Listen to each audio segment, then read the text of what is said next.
Kulukutu sanibonani kanza kwethu. Umkhulu wasemakhosini lo indaba engixoxa ngofakazi ijaji lejaji Siminya sokugcina.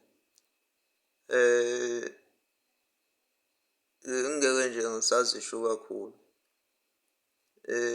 Kunale mbuzo engeke ngiyibuke ukuthi iyayixaka Nkosi yami, kazi iyayithathwephi. Kodwa-ke ukujula kakhulu kuyona. Ngizofuna nje ukuphendula specific kwembuzweni othize.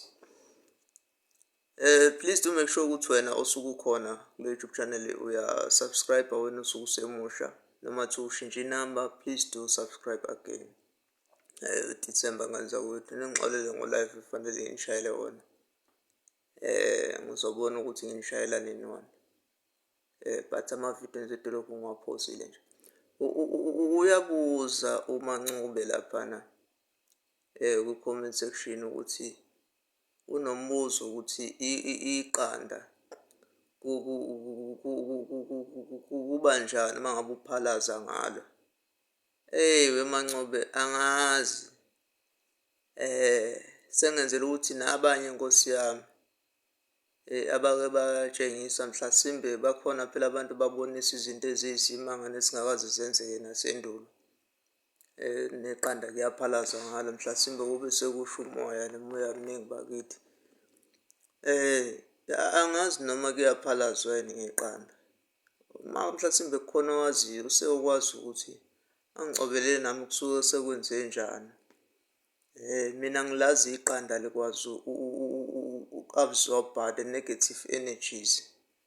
That's why kuyaye kugezwe ngalo and futhi li-symbolize a part of rebirth kumuntu yokuzala kwabusha. That's why livamise ukuthi li-include kuma-cleansing. Mabe cleanswa umuntu. Mostly-ke iqanda likwazi ukwenza njalo.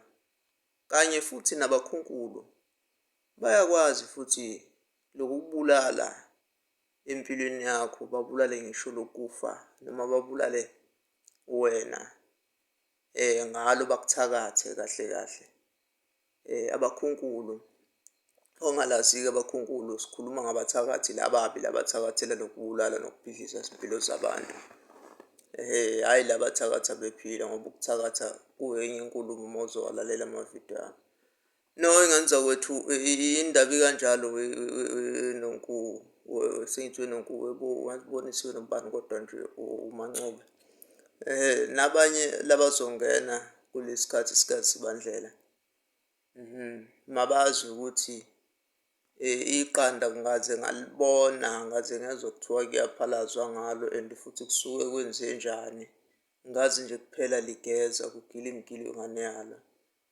Ngazi futhi licupha futhi icupho ey'thize. Ngazi futhi nanokuthi abathakathi nabakhunkulu noma ngithi abakhunkulu bayilimaza impilo yomuntu bayistophe iminqi. So kudinga umuntu osuke eyinjula buchopho osuke enososayensi ukuze ukwazi ukuthi uphile. But i-cleansing liyakwazi ukukulenza nje lilodwa urabha umzimba wonke. Iyakwazi futhi ukuthi uma usuqeda ukurabha lapho kube khona isimo sokuthi uliphihliza lapha eceleni noma wenze njani. But kuningi okwaye kwenziwe ngeqanda except ukuphalaza. Yabo ngenza kwethu umkhulu wasemakhosini lo ndaba exoxa ngofakazi siyawudibana futhi sisazawubonana elivini lonke. Nami sazoye ngithi hulukuqu le emakhala kithi Buxton. Itobonana ngenza kwethu kakhulu ningalibali lokubhala emakhomentini sive ukuthi nithini bese-ke sitawuphendula. Makhosi ngiyathokoza. Namba kusasa yi-072 887 1995. Abafuna ukuhlola nje online ngikhona.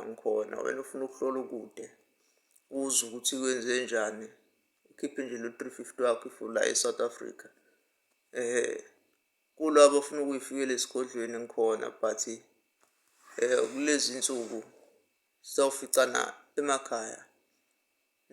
Kakhulu. So laba asondelene nomuntu uba nongoma wokuhlabisa awulundi, bangatheleka bagaleleke nje kakhulu. Ngiyathokoza emakhosini. Amen.